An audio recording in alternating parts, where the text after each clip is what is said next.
desk for global trade analysis. I'm Dr. Tuyisenge Theoneste. Today, we are going to break down the analysis concerning who will win global trade race between BRICS and G7. As you know, nowadays there is a geopolitical competitiveness globally where two blocks are emerging as key players. Then, who are they? What they represent? On the one hand, you have BRICS, an emerged alliance expanding, originally formed by Brazil, Russia, India, China, and South Africa. Now, including new member states such as Egypt, Ethiopia, Saudi Arabia, United Arab Emirates, Iran, Argentina, and currently Indonesia has joined the BRICS. On the other hand, we have G7, known as Group of Seven, which includes the United States of America, the United Kingdom, Canada, France, Germany, Italy, and Japan. In light of that introduction, let us go to the second step by showing you economic and business statistics in order to compare and contrast the basics for those two blocks. In terms of GDP, global domestic product, globally, G7 member states have 43% of the global GDP, while BRICS holds 36 of the global GDP, which is extending due to China and India parts. However, in terms of population inhabiting those blocks, the G7 has less than 800 million people.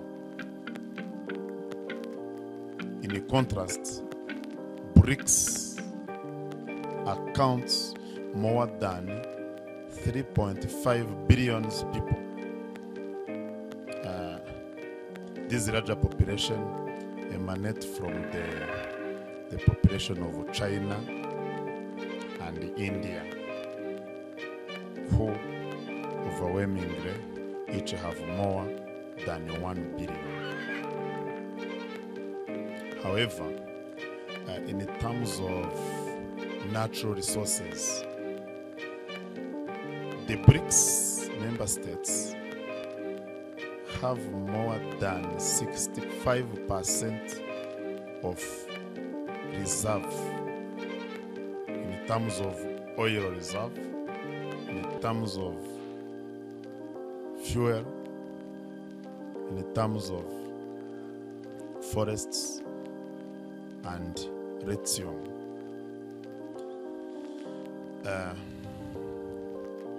When you go to the total share of exports, G7 are still exporting more commodities than BRICS states. Here, G7 are exporting more than 45, while BRICS are exporting more than 30% of the total commodity and the product manufactured in those countries. However, without delaying, let us analyze about the strategic goals and values of BRICS and G7. For BRICS, they advocate for multipolarity, non-intervention, and South-South cooperation. They advocate for national sovereignty and business as well as economic dependence. In contrast, G7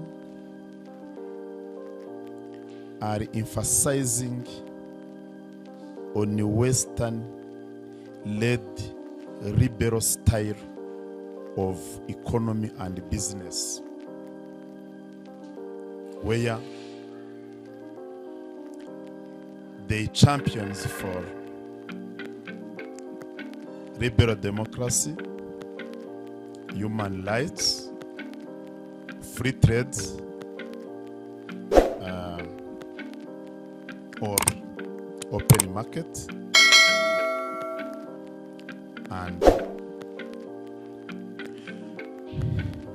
unipolarity. However, let us analyze and break down some key ideas advanced recently by each bloc. For BRICS, now the bloc seeks more and more its expansion. They started to create what they call New Development Bank.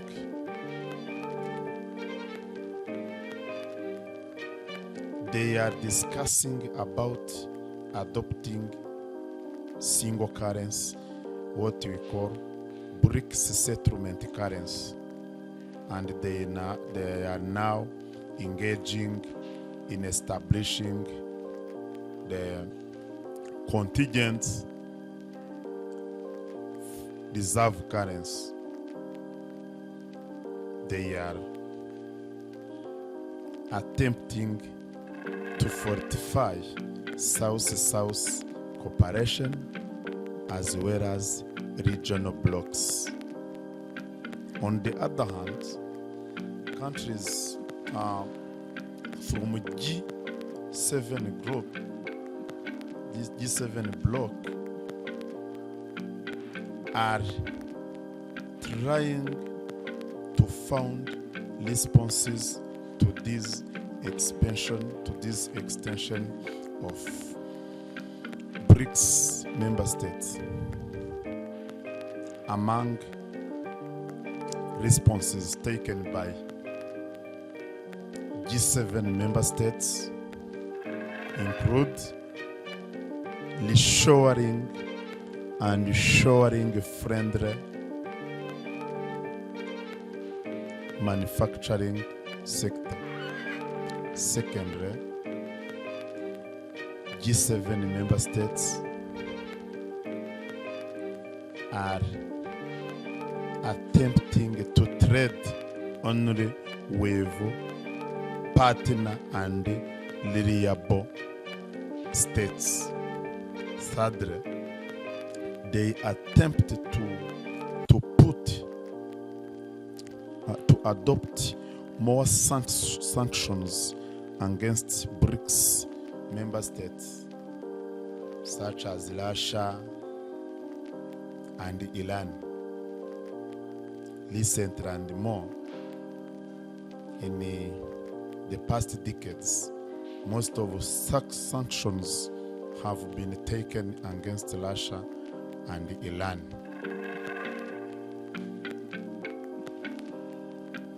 Otherwise,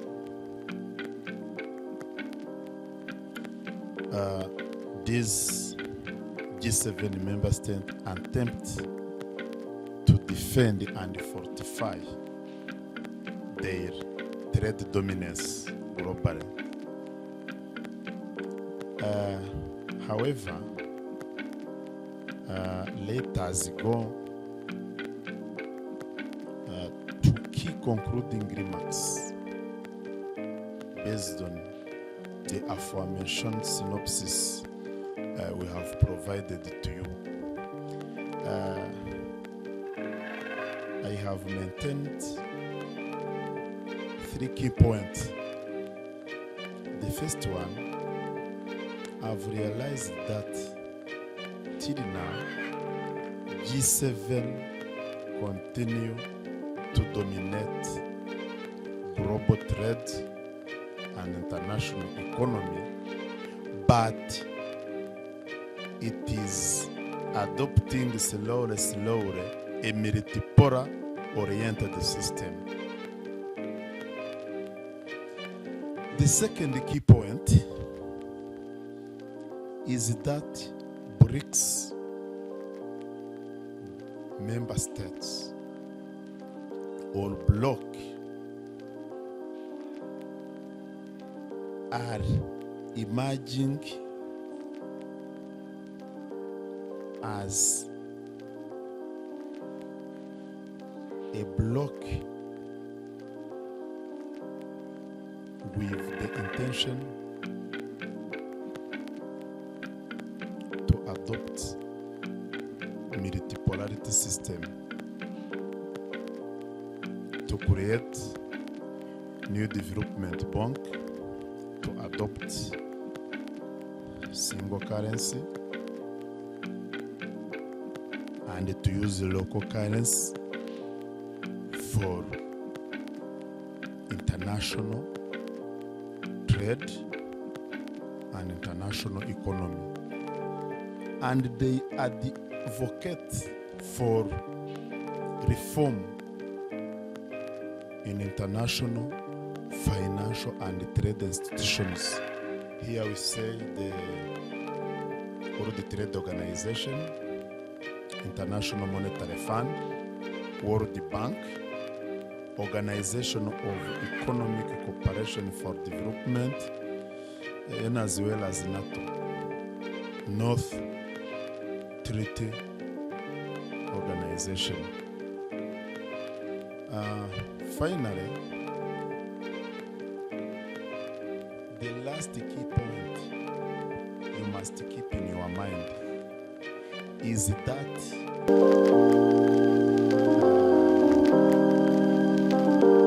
the African perspective to this is a neutrality position,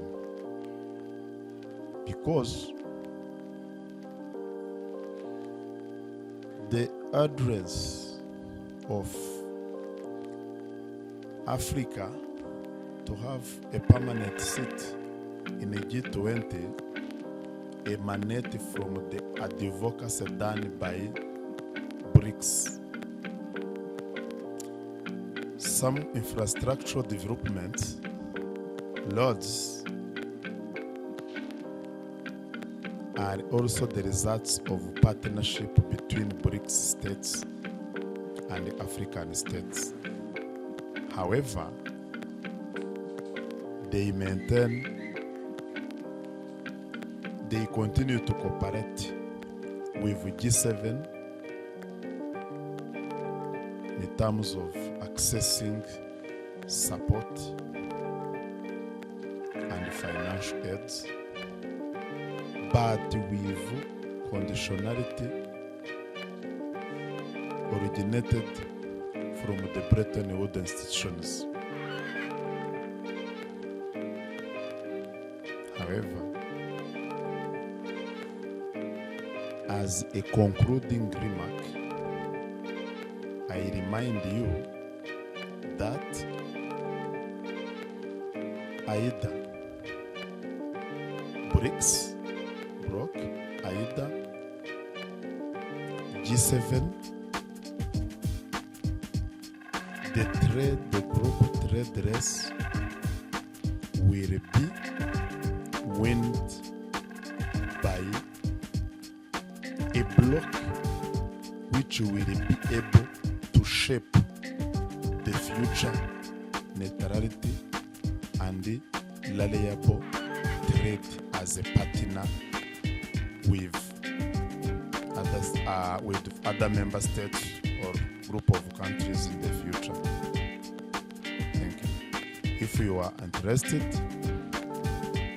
we invite you to subscribe, to provide comments on this, and to share your point of view in order to continue to have access on deep analysis.